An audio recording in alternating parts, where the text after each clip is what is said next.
What if water insecurity didn't exist? What if plastic bottles, pipes and trucks weren't required to transport water? What if water could be extracted from air at the point of need? And what if we could make all of this happen just by taking a sip? So how can a sip change the world? It's not the action of sipping the water, but it's how that water has been generated. Taking that first sip has been gaining that water that needs no initial water source. I'll move that here so I can actually read it. Basically, drinking water that's been created from thin air. Now, thinking about that, put that in a world where we don't need a water source. We don't need to tap into a bore or to a river or a lake. Now, imagine that same world where we don't need to rely on traditional power sources. And we can power this entire thing using solar power for sustainable water generation. Now, finally, picture this unit addressing remote water challenges, the water insecurities that we're facing now, the water health issues, basically saving the world. We'll start with Australia first. Afternoon, everyone. My name's Andrew Warner. This is Shannon Leminski. We are the co-founders of a small company called Aqua Ubique. And what we're going to go through today, or this little journey, is we're going to explore the atmospheric water generation technology as a solution for the water challenges that we're facing today in remote and regional Australia. We'll highlight the significance of addressing water quality disparities. We'll outline the feasibility of the technology in water-stressed regions. We'll discuss a deployment framework for implementing the solutions. And we'll explore the current research and investment required to maximise the potential in these areas. So remote Australia faces serious water contamination issues. These include E. coli and uranium contamination in the drinking water source. These contaminants pose health risks such as gastrointestinal illnesses and kidney damage, particularly impacting communities with limited access to clean water. Water quality disparities intensifies the challenges in water accessibility and sanitation due to inadequate infrastructure and resources. The emotional and psychological effects of water insecurity and poor water quality further compound the impact on remote communities. Addressing these contamination issues requires urgent attention and comprehensive solutions to ensure safe and sustainable water access for all residents. The discrepancy between the reported achievement of the UN Sustainable Development Goal 6, or SDG 6, and the reality in remote Australia underscores the urgent need for tailored interventions to address water quality challenges. Comprehensive strategies that consider local conditions and community needs are essential for effectively improving water access and quality in these remote areas. This requires targeted efforts, practical solutions to bridge the gap between the reported progress and the actual conditions experienced in these communities. Now, a little bit of a history about the AWGs. The technology has its roots traced back to the 1900s, with early patents extracting the moisture from the air, such as the Edgar Belden's apparatus on the left-hand side of the screen as you look at it. These early patents laid the groundwork for the development of the atmospheric water generation technology and methods. Now, the picture on the right-hand side is a water generation unit sitting on the back of a truck that's powered by a generator. One of the advancements in the technology and engineering refined the process of extracting the water from the air efficiently, and over time, the systems have evolved and improved, leading to modern applications developed by some of our global suppliers. Companies such as WaterGen, Aquasphere and Genqua have contributed to the global adoption of atmospheric water generation solutions and play a crucial role in advancing the technology. Introducing innovative systems and innovative approaches in getting water where it's needed. Historical developments in the technology have paved the way for innovative solutions tailored to address the water challenges here in Australia. And further evolution of the systems will make it possible to deploy these technologies in remote and regional areas with limited water access or poor water quality. How does it work? Pretty much, we suck the moisture out of air. So the water comes through, the water from the air using a condensation process. So it cools the air down. It's drawn into the system and passed over cooling coils or a cooling surface, where it is cooled below the dew point. As the air cools, the moisture in the air condenses into water droplets, and then those water droplets are collected and directed into a reservoir for further treatment. So at this point we do have water, but it's not drinking water. It's not potable. We can't consume it just yet. It still needs to be treated to ensure that it is safe for human consumption. So the water will then pass through a series of filters to clean the water that we've just extracted. It'll undergo a UV treatment to ensure that there's no remaining impurities or pathogens within that water. And then finally, it will pass through a filter that will infuse the relevant minerals required to make it suitable for drinking. So at that point, it results in exceptionally clean, safe and healthy drinking water. So two types to be able to do this. You've got the harvesting and you've got the generating. So the harvesting is a passive water extraction method which utilises natural processes like solar-induced condensation. The generation is an active water extraction method which uses technology to actively extract the water from air. Harvesting methods generally require less energy compared to the AWG systems or the generation systems, making them more energy efficient and more sustainable. The harvesting systems rely on natural processes like condensation without the need for complex machinery or energy-intensive components. The generators are heavily reliant on external power to be able to operate the condensers, the compressors and pumps within the systems. The water output and efficiencies between the harvester, which potentially can create up to about 5 litres per day of water, compared to a small commercially available atmospheric water generator, which can potentially produce from 10 to 15 litres a day. Harvesting methods are less energy intensive, but they may have a lower water output compared to active generating methods.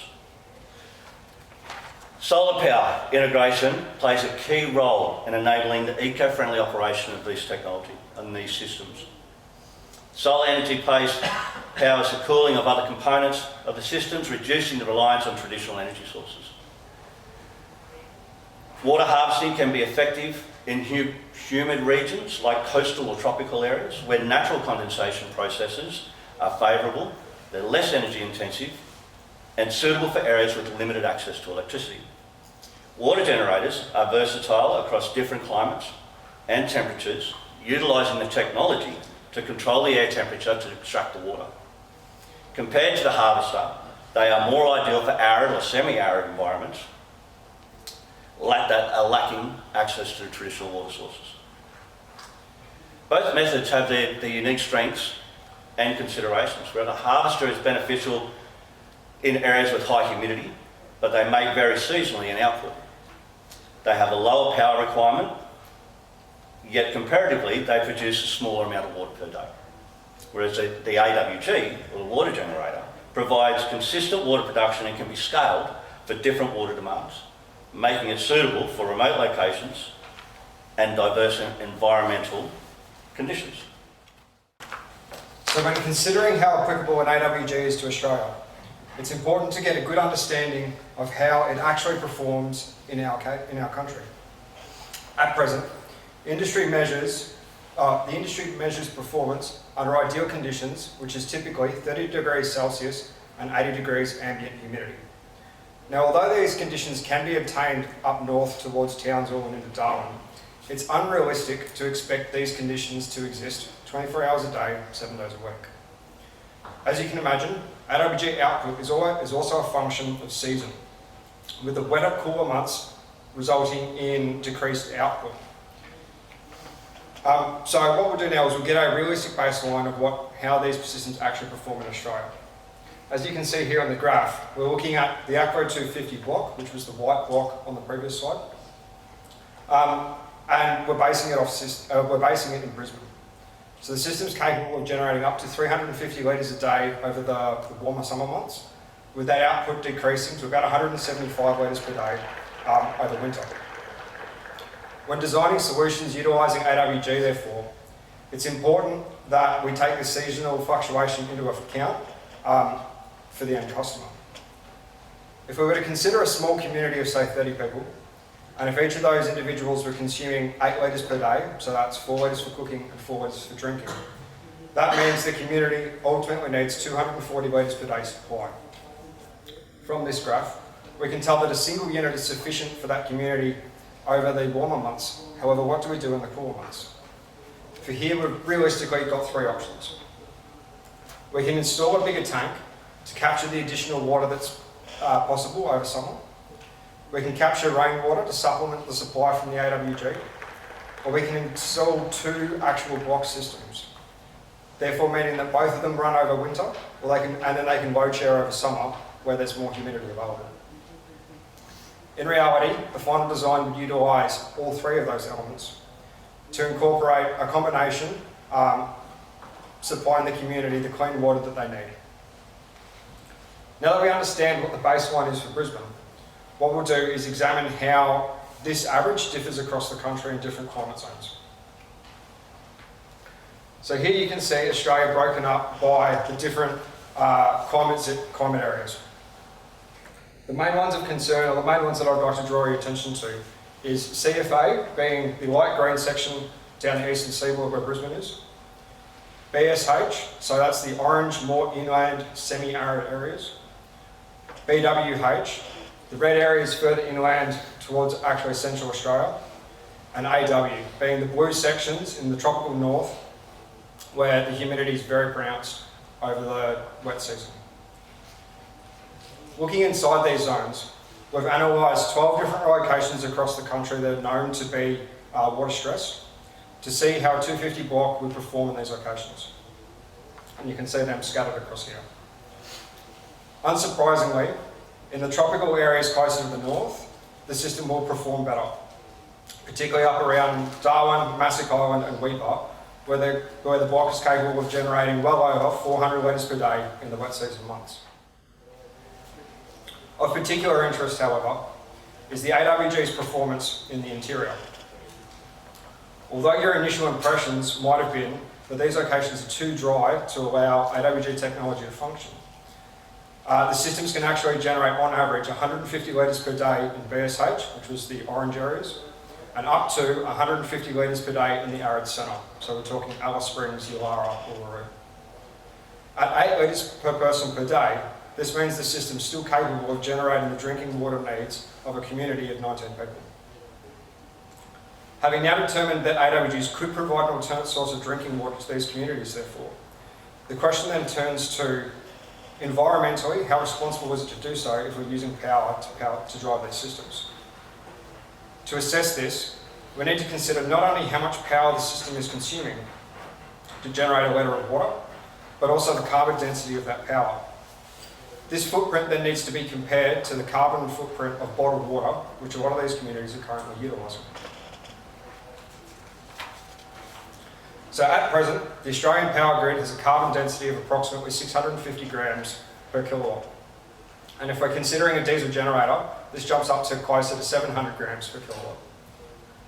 When considering the carbon footprint of bottled water, literature is divided given the number of factors that actually governs this number. These can boil down to the energy required to make the bottle, the material used to make the bottle's weight, noting that PET is a lot lighter than glass, the corresponding transport emissions to get the bottle from where it was bottled to the actual consumer, as well as what happens to that bottle after it's been finished. Is it recycled, is it burnt, or is it sent to landfill? So what we'll do is we'll assume that we're working off a single plastic bottle, and a single litre of water. So the carbon density for this is about 170 to 280 grams, depending on where you're looking in the literature. Comparing these figures, therefore, we can conclude that for an AWG to break even from a carbon standpoint, it needs to be generating water at equal to or less than 430 watts per litre. So as you can see here, it's not an issue for further north areas where there is abundant humidity. However, looking towards the interior, we've got an issue. So how do we address this? We've got two options. We either decarbonise the power that's being used by the system, or make the system more energy efficient, therefore reducing its carbon footprint. Again, the best solution is a mix of these two options. Mid last year, the Spanish AWG manufacturer Genac partnered with a solar company, GFM Photovoltaica, to result in one of the world's first completely hybrid-powered AWGs installed in any location around the world. Located in Djibouti, Africa, the system functions predominantly during the day when sunlight is abundant, and it then it becomes dormant over a period of darkness. Although not shown in that picture, that orange box there, the orange shipping container, contains a diesel generator, and that can be used to charge the batteries during inclement weather, or if they need to keep the system over to force it to work overnight when humidity naturally picks up over the evening. This system is still undergoing testing, but latest reports suggest that it's capable of an average of about 1,300 litres per day out of that 20-foot shipping container. A solution such as this one might be ideal for a community of up to about 160 people. But what if the community is smaller than that? What if land availability was an issue and we can't roll out a solar farm like this? Or what if the system was only needed on a semi-permanent basis, such as within the mineral sector or in the case of a natural disaster? To address these scenarios, Aqua Ubique has partnered with some of Australia's leading solar experts and numerous First Nations communities to develop a containerised, fully self-contained, renewably powered AWG. When complete, this system will be capable of generating over 100 litres per day in the interior, requiring nothing more than sunlight and air. The system requires minimal technical maintenance, can be established by a trained operator in only a few hours, and will be manufactured to meet the needs of the military, or military standards. Although this system might not present the complete water solution for remote communities, it will go a long way in closing the water for people in communities gap by reliably and consistently generating water that surpasses the needs of the Australian drinking water guidelines. So implementing this technology in water-stressed areas throughout Australia requires strategic planning, site selection, environmental factors, integration with renewable energy, community engagement, partnerships, performance monitoring, scalability, capacity building for effective operations. There's quite a bit that needs to be done. Integrating these systems into water-stressed areas, a few things do need to occur. Assessment and prioritisation of the regions based on water security and community needs. Feasibility assessments, considering environmental factors and operational requirements. Engaging with the communities early to gain their support and to address their concerns. Integration with renewable energy sources and conducting feasibility studies and pilot programs to test performance and navigate any regulatory processes for compliance and approvals. To reduce the energy consumption, lower operational costs and support water-intensive industries, potentially like agriculture and the hydrogen production. We need to enhance the efficiency and adaptability of these systems. We need to explore active moisture capture methods like MOF and desiccants, systems to operate efficiently in lower humidity environments. Solar integration reduces reliance on traditional energy grids, enhances system resilience, and aligns with global efforts towards reducing the carbon footprints. And by integrating with renewable energy sources, particularly solar power, we can achieve sustainable and eco-friendly operation.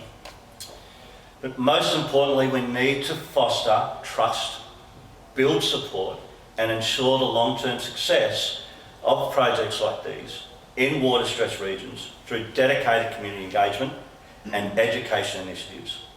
These efforts involve raising awareness about the water challenges, showcasing the benefits of this technology, addressing the cultural considerations, and what we believe to be the key to all this is empowering the local communities to be able to manage and reap the benefits from these systems in their communities or in their regions. And that brings us to the end of our little journey through the AWG technology world. Our contact details are up on the screen, so if you'd like, please scan the QR codes. That'll take you to our LinkedIn pages, drop us a message, or grab us as we're floating around Ozwater for the next day or two. Thank you. Do we have any questions for Shannon? Yeah, right here. Thank you very much, Drew. I reckon it's great. For me, that was the first time hearing about the possibility of this. How loud are the generators now? You want a mic? I don't need a mic. It depends on which ones you're looking at. So those larger systems are comparable to, say, an outside air conditioner. So if you're thinking out like a HVAC plant on a building, it's those. We've also got access to, and our primary business model at the moment revolves around an office-based water cooler, so it replaces a never fail, like what's up the back there. That's quieter than your normal indoor air conditioner, so those ones are not so quiet. And probably the next question is, I'm imagining you're taking moisture from air, and what are the adverse impact of having air with that moisture? So particularly based off the climate effects, so part of the greenhouse effects that we're experiencing currently, CO2 is driving it and climate gases are driving it. Hotter climate means more moisture in the air. More moisture in the air means the atmosphere is hotter, and then it's a movement in the correct moisture. Correct. So this is not, there is enough abundant humidity in the air that we're definitely not going to suck it all down. It's not going to cause an atmospheric issue. But if anything, this is actually undoing some of that greenhouse effect by recapturing some of that moisture. Yeah, I imagine because we are not in a closed area, because it requires Correct. Good. Thank you very much. Thank you for your presentation. Traditionally, when you use raw surface water, there are some pollutants that could be removed by some specific treatment method. But when you use air as the source of water, there might be some air pollutant. Have you examined some air pollutant that could enter your system, and did you try to remove them as well? And my second question is that you use sunlight for your system, and sunlight should be adequate to be used by your system. And why can you use sunlight for disinfection of water? So there could be enough sunlight for disinfecting water. Did you try to do that or not? Thank you. Sure. Can't answer the second one because we have, to be honest, we haven't looked into that bit. The first one. So yeah, this technology, particularly overseas, there's a company in America that they're using this to not only deal with air pollutants but water pollutants as well. So although it's not energy efficient, they'll get a brackish water source, they'll heat that up to the point that there's then effectively 100% humidity within a shipping container, and then they'll use a system like this to draw that water back down into drinking water. As far as air pollutants are concerned, one of the companies that we're working with operates out of India, so they've specifically got smog issues over there, and therefore that's why they've got a 3-layer air filter, so therefore, and it's effectively a HEPA filter that removes a bunch of those air pollutants before it ever gets to the condensing coil. And then even after the water's gone through the condensing coil, it then goes through a 5-step filtration process to make sure that any of the pollutants that might have gotten through the air filter definitely don't get through that water filter system, to the point that at the end of it, the water is so clean that we actually need to put the minerals back in.